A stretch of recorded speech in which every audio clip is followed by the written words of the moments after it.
Hi, beautiful ones. It's Ethany, and welcome to Oracle Wednesday for the 2nd of October to the 8th of October. It is officially my favorite month of the year. Season of the Witch. Samhain is coming. Oh my gosh, I'm so excited. Of all the Halloween things, so we're kicking off this this month and Oracle Wednesday for October with a little bit of a different take on Oracle Wednesday this week. I am doing more aligned, this reading this week is about finances and about prosperity, manifestation, your abundance, and cha-ching dollar bills. So I want you to pick the pile that you feel the most drawn to when we swap over those cameras.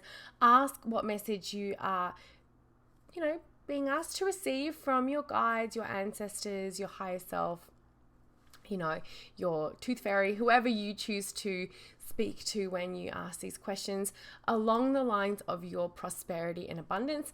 And then we will come back and do the messages revealed. So let's go and have a look at those piles of cards. Okay, so here are our piles of cards for this Oracle Wednesday.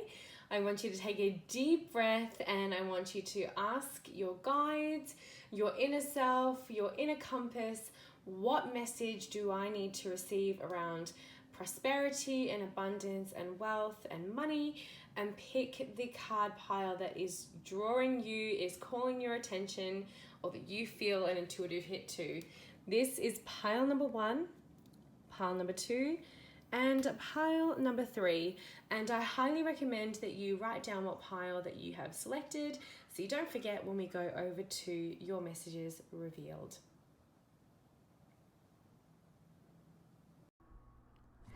Alrighty, now a little reminder before we begin with your messages revealed. If you want to see the decks that I use in this reading this week, please have a look at the description below or wait till the end of the reading and I'm going to go through a few of the cards and talk about the decks. So without further ado, let's have a look at the messages revealed. Group number 1. I'm starting with the money message for the week. I forgive and release my financial past with love. So you are being asked to look at what has happened in the past and actually put it in the past. Accept that what has happened has happened. You cannot change it. And it is time to release that with as much love, understanding, and forgiveness as possible. Now, this does not give you permission to go out and do the silly old things again that maybe got you into a little bit of financial trouble. But what it is going to do is take away some of that guilt and shame and any of these negative emotions you have around your financial past so that you can move forward. If every time you look at your finances or you think about money and you go directly to a place that leads you to shame or shutting down or feeling as though you've done nothing but wrong things with your money, it is actually not going to foster a very good relationship with your personal prosperity. Not where we want to be. So your work this week is to forgive and release. Releasing is a very important one. Your financial past with love. Now, see how I haven't put forget in there? It's because remembering is very important, remembering those lessons. Your second card, group number 1, is the Ace of Cups. Now, a lot of us love a little bit of retail therapy, and I'm not immune to such thing. My love language is gifts, so I tend to purchase quite a few things.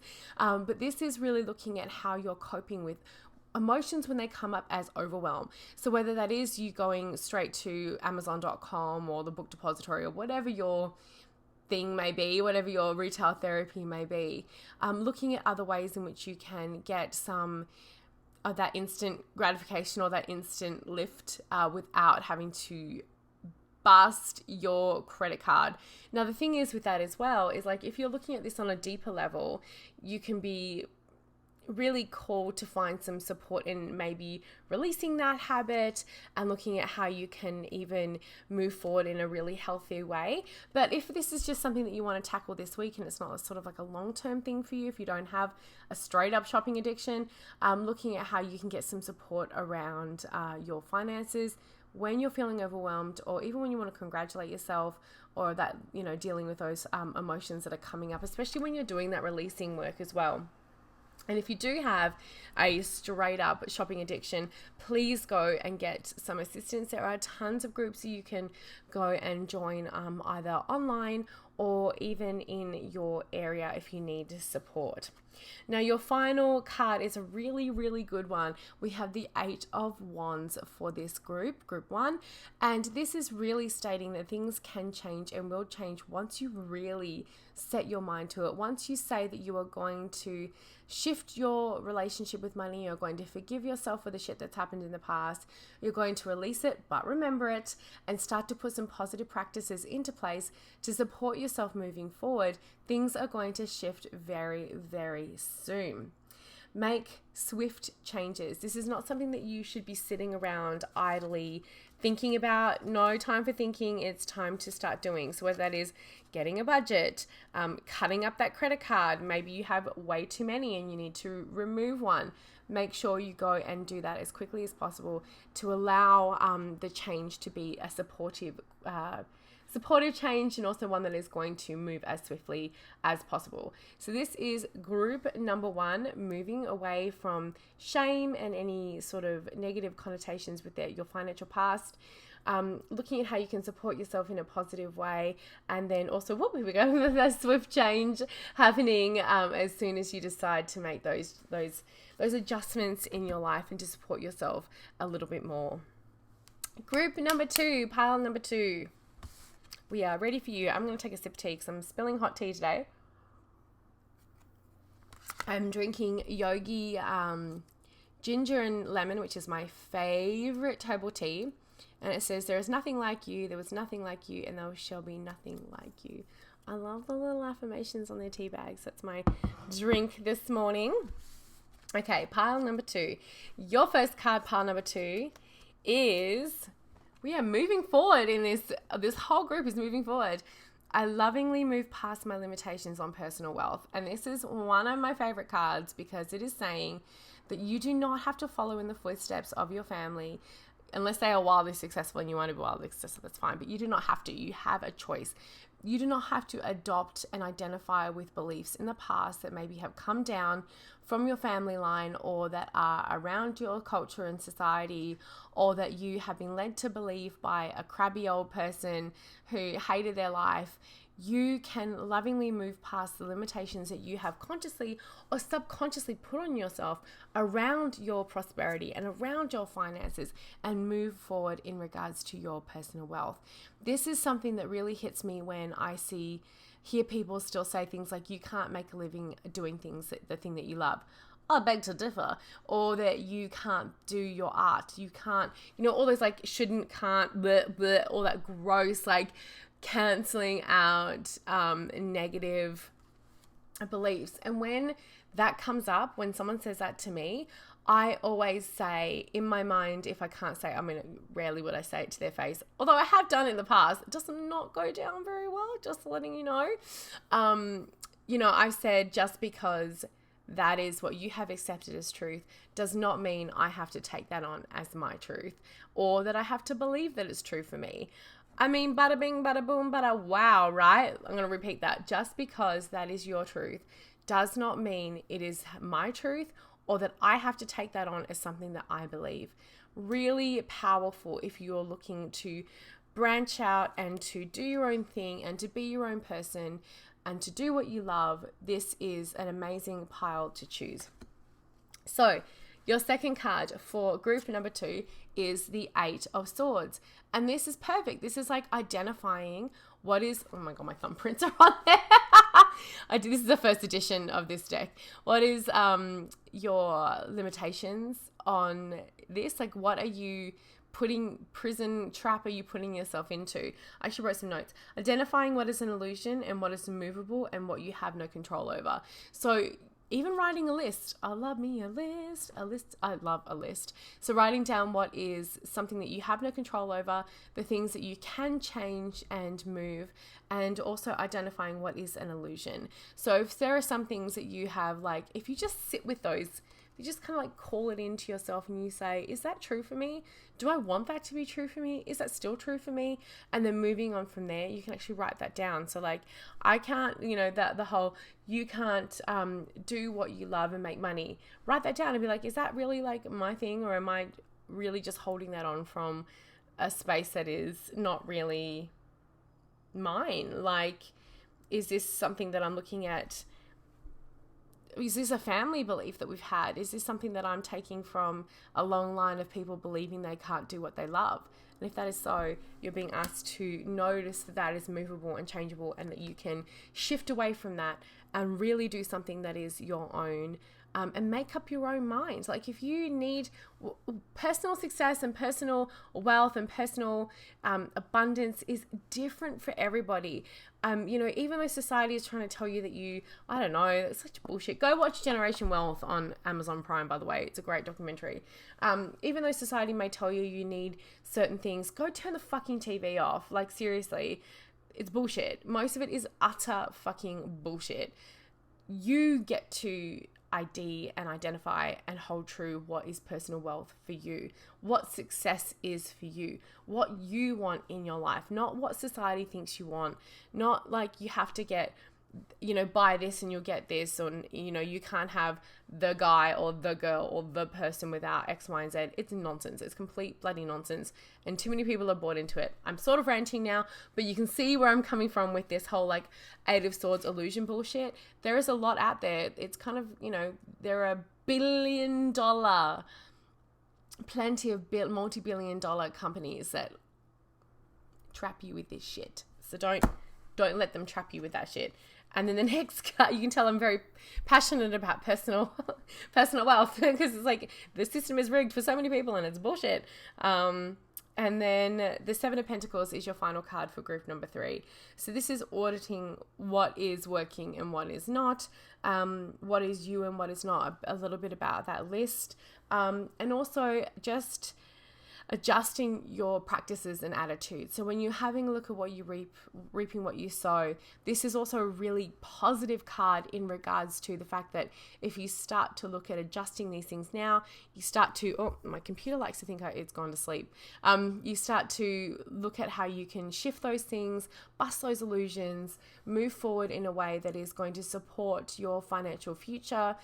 You're looking at just identifying, moving past through your limitations, whether that is, asking for a promotion that you may never have asked for before, or going for a job that is a step up. All those things that you start to break through for yourself, celebrating those, that is moving forward and making a very positive change. So for group number 2, we have moving past limitations on personal wealth, identifying what is really yours and what is something that you may be taking on through your ancestry or your friends, or like the people of influence in your life. Turning off maybe the media a little bit, especially like mainstream TV with commercials that are trying to sell you a lot of nonsense, and then looking at what is working and what is not working for you. I know that may sound like a really, like, looking at what's working and what's not working for you may be a really basic thing to say, but not a lot of us actually spend the time to sit down in a day and kind of go, okay, what is actually working for me and what is not? Because we are on autopilot, or we have a million things to do. We've got, kids to look after, parents, family, partners, whatever it may, dogs, cats, rabbits, ferrets, budgies, goldfish, weevils. I don't know what you've got in your life, but there's always a lot going on in your life, in people's lives. So take that time out this week to actually really look at it. Okay, another sip of tea.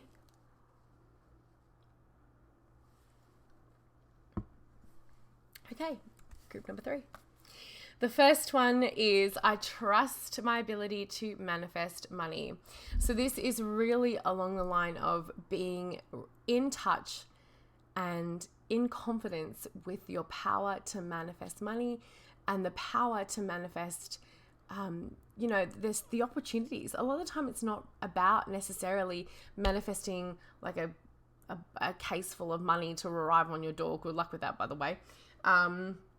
because even if it did come to your door, it's probably going to come with a ton of complications. Or manifesting a lottery win.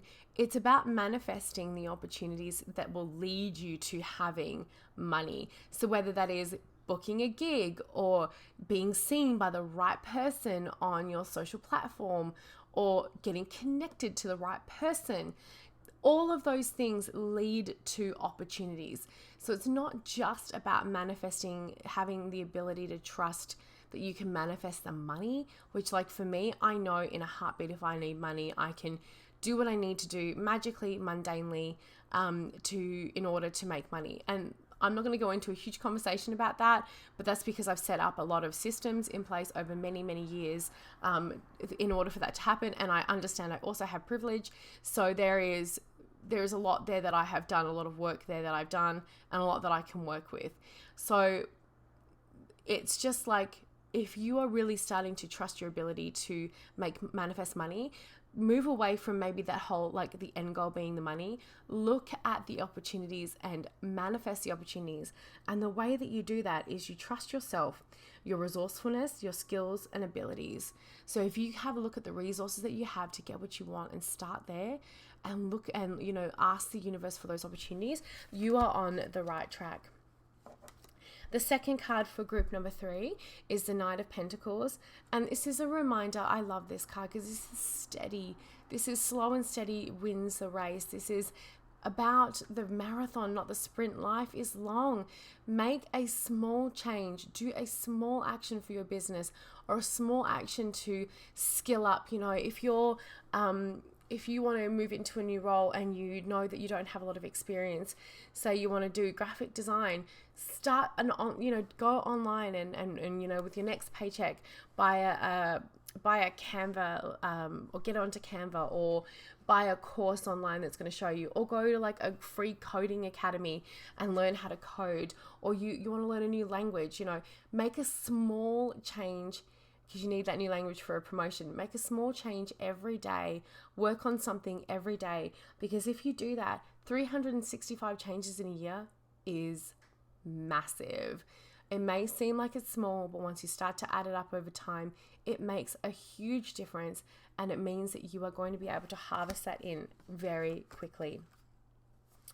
Your third card, your final card for group number 3 is the Ace of Swords. So focus, get focused, don't get distracted, have clear communication, and communicate directly and with confidence to the universe and to those around you that can help you. So this is not the time to beat around the bush. This is not the time to be, I don't know. This is a time to be like, this is what I want. I'm going to unashamedly, unabashedly say this is what I desire in my life, and then make a plan to go after it. State what you need and state what you want. Something I know that my mum used to get really annoyed with me about.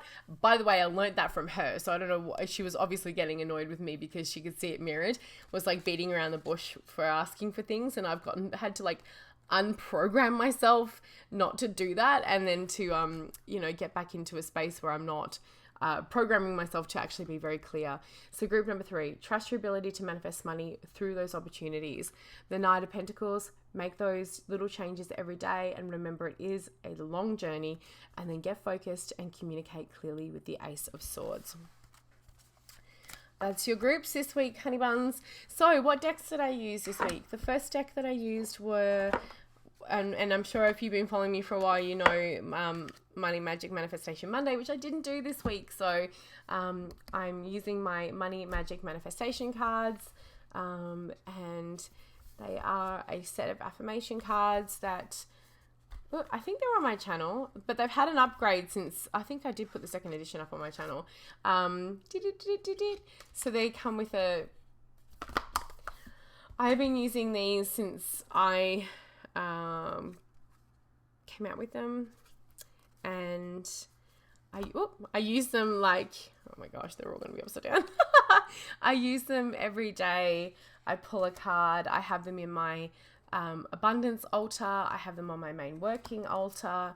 If I'm working on something, like if I've hit like a money block, if I've hit a block around abundance and feeling, if I'm not feeling very abundant or I'm not feeling very prosperous, I ask what lesson I'm releasing or what I'm being asked to pay attention to or learn, and then I pick a card from this deck. So yeah, this is one of my little decks that I have. Very simple but very powerful. And I'm working on the workbook for this, which is going to be a full workbook. It's just one of those things I got on my plate, which is like a lot, right?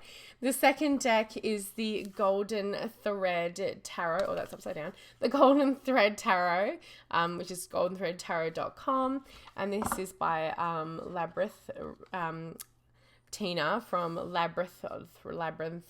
Oh my gosh, that is not how you say it. I apologize. This is a first edition, so the cardstock I know has changed. I have the cardboard one, I believe now it's plastic. I mean, what an amazing deck, first of all, for like money readings. But it's such a cool deck. And I believe this was one of the first ones that did like a background or a solid background with the embossing on both sides.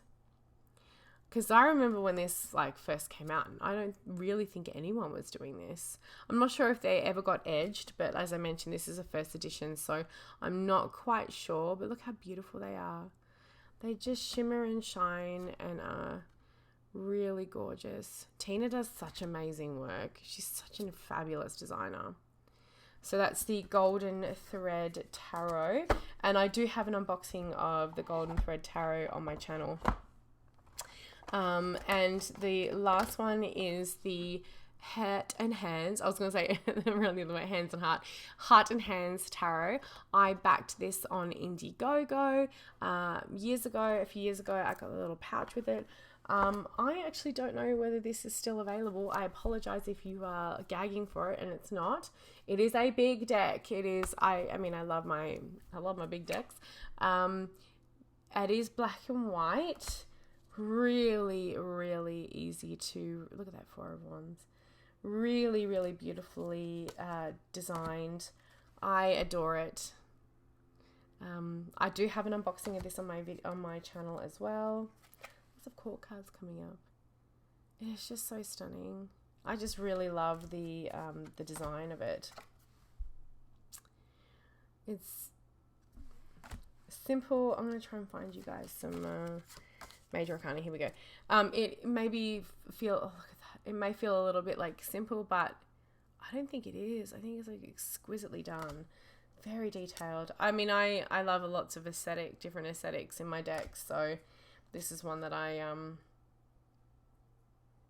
oh my gosh, this is me today, the Princess of Cups, drinking my tea and writing. I literally have a notebook in front of me and a cup of tea. So this is the Heart and Hands tarot deck. So that is the decks that I've been working with this week for Oracle Wednesday. Thank you so very much for watching. I hope you enjoy the message that you got for this week, and I'll see you all next time.